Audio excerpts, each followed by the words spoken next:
Arena, the place in Hearthstone with the greatest risks, but the greatest rewards. You'll definitely win a deck, but will you win two?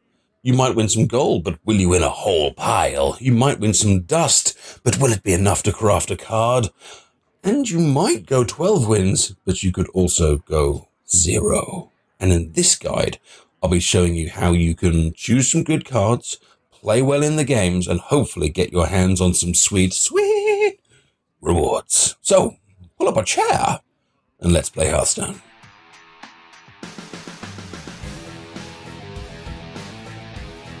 My name is TheAdipose, and in this guide we're going to be talking about the arena. This is going to be a basic guide, though. We're going to talk about the basics of what makes a good deck in the arena. We're going to be talking about how you can judge one card versus another, and we'll be talking about some of the differences between playing in ranked and casual versus the arena. Now, as I'm sure you are aware, when you first play Hearthstone on a new account, you will get one free arena run.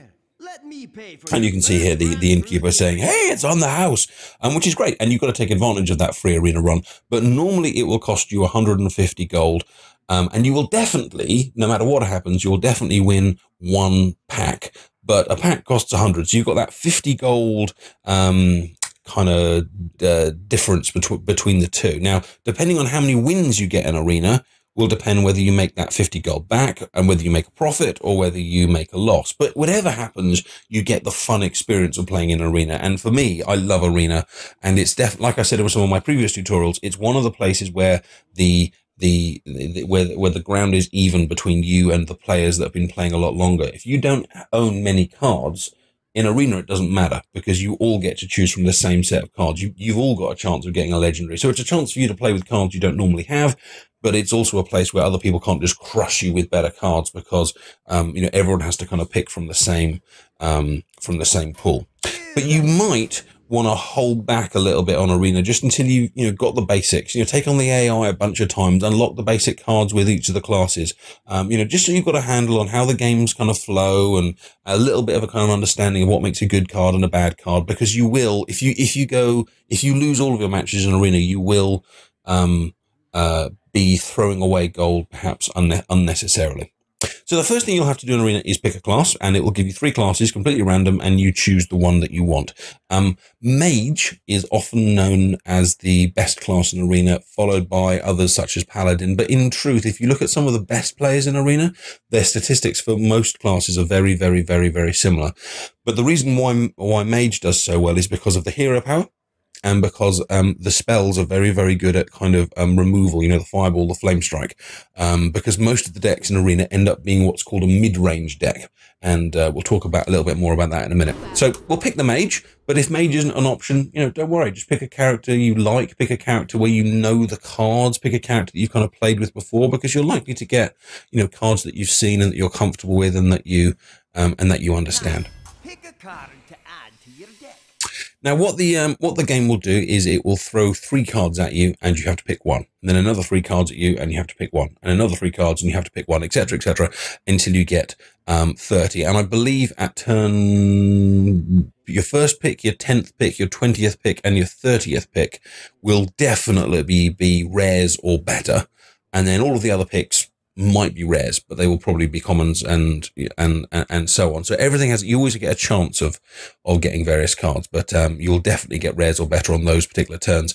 And the rarity will always be the same. So you see these are all rare cards, and you can see that because of the little blue gem in the middle of each card. So these are all 3 rares, and then the next pick, it might be all 3 columns or all 3 epics, but they always have the same kind of rarity value. And you have to try and pick the card that you like the best. And there's a few ways of doing this. And do you just pick the minion which is the strongest? Do you pick the minion which has the most mana value? Do you pick the minion which fits your deck best? And in truth, there's elements of all of that. But let me show you a few internet guides that can help you. And all the links to these are in the into the descriptions, because what some very, very, very kind people have put together is what's called an arena tier list, where basically they've kind of put together all of the cards and they've ranked them from, in their view, best to worst. And the idea is what you can do is you can look along and you can kind of go, well, there's that card, that card, that card. that card is the best, so I'll pick that one.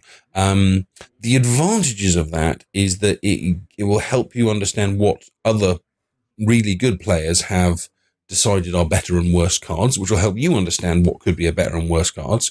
But the downside of that is it might stop you thinking things through for yourself. And at the end of the day, you kind of need a little bit of kind of both, a little bit of help and a little bit of kind of thinking it through. And the most popular ones on the web is one by a guy called Trump, who is excellent. He streams all the time. His YouTube channel is excellent. Loads of tutorials, loads of guides. And this is his. And you can see here, he's categorized them up and he puts them in tiers of best, excellent, good, average. And you can kind of have a look how it goes. He's also categorized them by class as well, because say with the mage example we are using here, the Gurubashi Berserker is actually a pretty good card to use with mage because you can ping it with your hero ability. So certain cards, even though they're neutral cards, might be better with a mage and worse with a paladin, if that makes sense. So it's good to not just look at a general guide, but one which is for the character that you are currently playing as. And the other really nice thing about Trump's guides is that if you go down to here, and the list at the bottom, he actually then writes out some stuff about each card, which I actually found really, really useful going through and just kind of, I mean, it's a big document, you know, there's tons of cards there, and he's just written a paragraph about each one. And it's really interesting kind of getting into his head and seeing what he thinks is a good card and why. And it kind of starts to really kind of improve your understanding of which cards are effective and why. And it's worth just reading through that list, even, you know, even if you're not playing Arena, just having a little kind of read through go through it. But remember, he is writing about Arena, not constructed. That means Arena, not ranked, because what makes a good card in Arena isn't always what makes a good card in ranked, and we'll talk about that a little bit later. There's one here. The downside of Trump's, though, is I don't think Nax Ramus is on there. It's out of date. He hasn't updated it for a long time, but it's good. This is Anti-Gravities. Same idea. You can choose your class at the top and see here. Now, one thing you will notice very, very quickly is that Trump doesn't always agree with Anti-Gravity, and Anti-Gravity doesn't always agree with Icy Veins, which is the next one. So there isn't just a case that this card is better than this card, because actually different people think different things, and that's where your brain has to come in and think, you know, what works best with my deck, and, you know, which guy am I going to go with, and so on. And then this is one from Icy Veins, and again, all the links are in the description below, and you click on the class that you are playing at, and again, you have the various links there. And they've sorted it by common cards, rare cards, epic cards, because remember, that's actually how you pick them in those kind of categories. This one has been updated for Nax Ramus.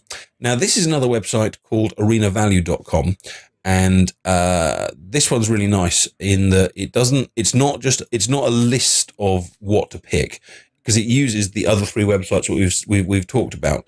But what you do is you pick your class, and then you choose the three options. I mean, there's no time limit on Arena picking, by the way. You know, there's no clock ticking. You could take days picking a deck if you wanted, but you can't go back. Once you picked a card, that's it. But say, for example, the game offered me these three cards here.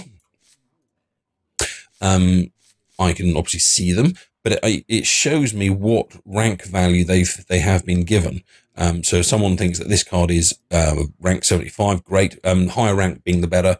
This thinks this card is good, this card is terrible. But it's also based on different ones. So this is the Arena value list. This is Trump's list. And you'll see that, look, they shift. They shift, good, excellent, terrible. Or you can go for Anti-Gravity's list. And again, you can see they shift again, because different players rank different things well. But the advantage of this one is if I say pick the Blizzard, it then starts to put the deck down here, and it also gives you some more stats about the deck you're putting together, what the mana curve is, how many minions you've got, how many spells, how many weapons, how many taunts, how many secrets. So not only it gives you instant ideas on not just what you've picked, but how that kind of makes your whole deck look as a whole, because a good deck, like we've talked about in our first deck dissection, needs to have a range of minions, a range of spells, a range of mana costs, different, a whole bunch of different things kind of need to be going on into a well-balanced deck. And the last recommendation I've got for you before we move on is this guide here, which is called Massan's Guide to Arena. And it's not he does have a pick list at the bottom, But for this one, it's not the pick list that's interesting. It's this bit at the top where he talks about mana curves. And a mana curve is how many 0 costs you have, how many 1 costs, 2 costs, 3 costs, 4 costs. And he talks about here, I love that this, I use this quite a lot here. He talks about trying to have between 4 and 6, 2 mana cost minions, 4 and 5, 3 mana costs, 5 and 6, 4 mana costs, 4 or 5 heavy hitters, and 8 to 10 non-minion cards and conditional minion cards. And really good players like Trump have a kind of always have this kind of idea in their head. He kind of says, oh, I need at least kind of 6 end game cards, or he kind of says, oh, I'm looking between, kind of 8-ish between early game cards and things like that. So, it's really good to kind of read those articles and think about, what kind of makes a good deck. So well worth checking out. And, basically as you kind of go through, these picks, the more you do it, the more you get used to kind of going, well, I know that card is better than that card, or that kind of works there. But as you kind of go through, and again, you can take as long as you want over this, you can take 20 minutes over each pick. I often, on some of my streams, I often bring people in and we have 2 or 3 people on audio kind of going, you should pick this, you should pick this, you should pick this. This is a fun experience, and use those deck lists and see when people disagree and when they agree. And the reason why I'm doing this relatively quickly is, first of all, I'm doing a tutorial, but secondly, I've now kind of picked arena decks quite a lot, so I kind of start to know which decks cards work best in arena and which ones don't. But there will be picks, when you can look at them and go, oh crap, all 3 of those cards are a bit dodgy, or oh man, all 3 of those cards are excellent, and then you've got to kind of take a little punt with it. But carrying on, what you then start doing as you get further and further into your deck is you then need to kind of take a step back every so often and go, well, hang on a minute, what kind of deck am I putting together? What are my gaps and what are my strengths? So I'm going to get myself halfway through the pick here. So here we are at 15. And what I'm going to do now is I'm going to stop and I'm going to say, right, so far I've just been picking, I like that card, I like that card, I like that card. But now I need to look at my mana curve. I need to look at what I've got and start saying, well, where have I got enough minions and where do I still need minions and spells? And that website Arena Value would be really useful if I'd been putting everything in there, because it would kind of calculate it for me. But at this point, I'm going to start going, well, I've got 1, 2, 3, 4, 5, 6 spells. So I'm probably only need kind of 3 more spells before I'm kind of done with spells. I've got 1, 2, 3, 4 early game cards. I've only got 2 mid-game minions, and I've got 3 end-game minions, which is quite cool. So I'm relatively well balanced at the moment, but I've got nothing on 3. See down here? So if I see any 3-cost minions I like, I might prioritize that over even a better card. But the idea is, as you start to close off the deck, you need to fill in the gaps that you've got missing. And you don't need, I've got a gap on 6, and to be honest, I'm not overly bothered about a gap on 6. If something happens, it happens, and that's great. But if especially in the early game, the 2s, the 3s, the 4s, that is so important. So here's 3 cards that all have possibilities, but I've got a gap at 3, so I'm going to pick the 3. It's a great card, and it fits in there really nicely. Now, let's just think a little bit about the difference between Arena and Constructed. In Constructed, you pick the whole deck from your whole collection, and you can pick lots of cards that have great synergy with other cards. So, for example, there was a card earlier we didn't pick called the Undertaker. My Undertaker. And that Undertaker gets bigger anytime you play a card with Death Rattle. And Death Rattle is basically something that happens as your card dies. So when you put the Undertaker in your deck, you put in loads and loads of other cards with Death Rattle, which makes the Undertaker really good. But in Arena, you can't guarantee that you're going to have cards with Death Rattle. So the value of the Undertaker as a card goes massively down in Arena, but massively up in Constructed. Here's another example. Here's a Murloc pick right here. And it says, whenever a Murloc is summoned, gained +1 attack. So that card, if I had Constructed, I'd put loads and loads of Murlocs in there. They'd all buff each other, and they would be great. But in Arena, I can't guarantee I'm going to have loads of Murlocs, so therefore the value of that card again goes massively down. So in Arena, you'll find cards which work best just on their own, like a Chillwind Yeti, or a Boulder Fist Ogre, or Ragnaros, go up, and cards which are conditional or have synergy with other cards will go down. So don't just blindly pick cards where you go, oh, I've used that card before and I like it. You know, you've got to think, actually, does it work in Arena? Does it work in a deck where it's random? And especially as when you're picking early on in the deck, with Arena, you don't know what's coming up. You don't know if you're going to have more spells. You don't know if you're going to have conditional minions, yada, yada, yada. But what you can do is the further you get towards the end, and I'm getting towards the end now because I'm on almost 20, is then you can start to look back at what you've already got and think, actually, no, I can pick that slightly more conditional minion because I already have the yada, yada, yada, yada, yada.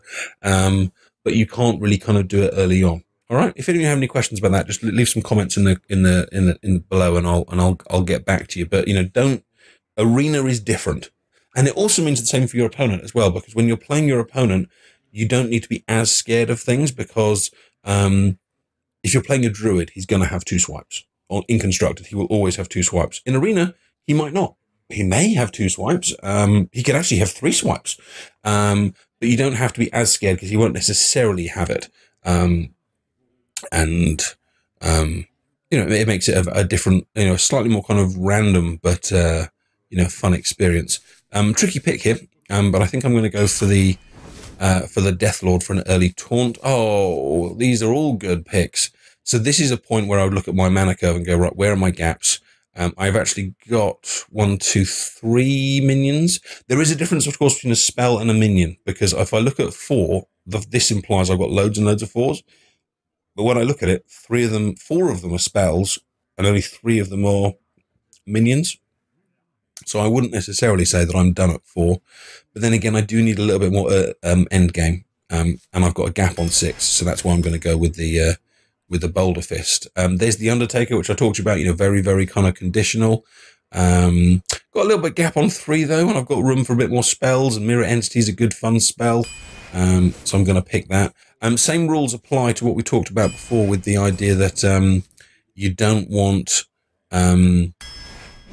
too much end game or too much early game. You want to try and be on tempo. We talked about that in the very first tutorial. You want to try and play something on 2 on 2, 3 on 3, 4 on 4, you know, yada, yada, yada, yada. Stay away from the conditional cards like Nerubian Egg. This might be a point. I'm 24 cards in. Like Nerubian Egg works with, say, a Shattered Sun Cleric or a Dark Iron Dwarf or a Defender of Argus, but I've only got 3 of those cards in the whole deck. So what's really the chances of me picking those out? So I'm going to stay away from that. And this is when, and the last few picks are always a little bit tricky, because you might end up in a situation where you kind of think, oh man, like I've got 1, 2, 3, 4, 5. I've got 5 endgame cards. You know, do I really want another 5 cost one? Or, you know, will Wailing Soul actually be counterproductive? 1, 2, 3, 4, 5. And you start to have to, and at that point you just have to start going, oh, I really want this, but actually I am going to have to pick this. And it's, no, but that's fine, and that's part of kind of just learning, you know, how the game works and how it kind of interacts. I do have a gap here on turn 2. 1, 2, 3, 4. I've got 4 turn 2 minions, and I'd really like more, but I do have 3 Frostbolts. So sometimes you can kind of balance. You can kind of say, well, I don't have enough minions here, but I've got enough spells to counter that gap in my deck. I'll take the Silence here because it's a 2-cost minion, and it silences something else. Oh, and a beautiful Sludge Belcher. The only thing we haven't been offered here, which would have been nice, would have been a Flame Strike, which is the mage's kind of big removal spell. Challenge another arena player and see how your deck holds up. So hopefully you saw the idea there. So use these arena picking guides, especially early on. You might kind of think, well, is it cheating? I'd say no. I'd say it's more like taking advice, because at the end of the day, they're not playing the game for you. And at the end of the day, they've got different ideas from each other.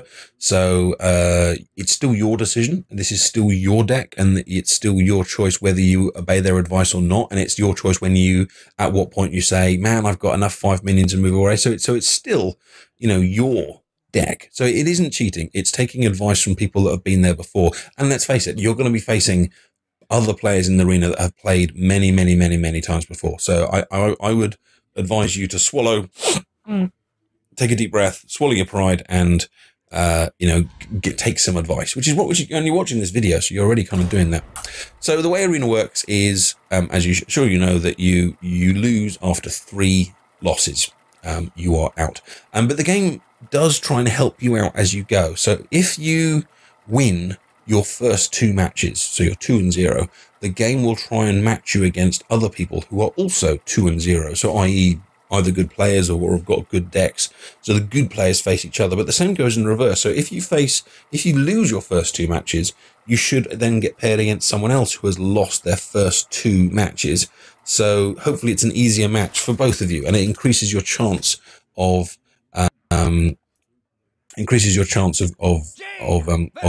of getting a victory, which is obviously really nice of the game. And you'll often find, especially when you're first starting, you'll often find that you might lose your first 2 games, and all of a sudden you, right towards the end, you win your 3rd one and you win your 4th one. You're like, oh, what's going on? And it's because it's pairing you against other people that are kind of in the same condition with you. And once you've got your well put together deck and you are into the games, then it's back to the basics that we've talked about in the absolute beginners tutorials. You know, favorable exchanges, control the board, use your minions when you get the most value out of their abilities, and the same goes for spells, and make sensible choices about when to hit minions and when to attack the face. Try and play on tempo, you know, turn 1 minion, turn 1, turn 2 minion, turn 2, and so on.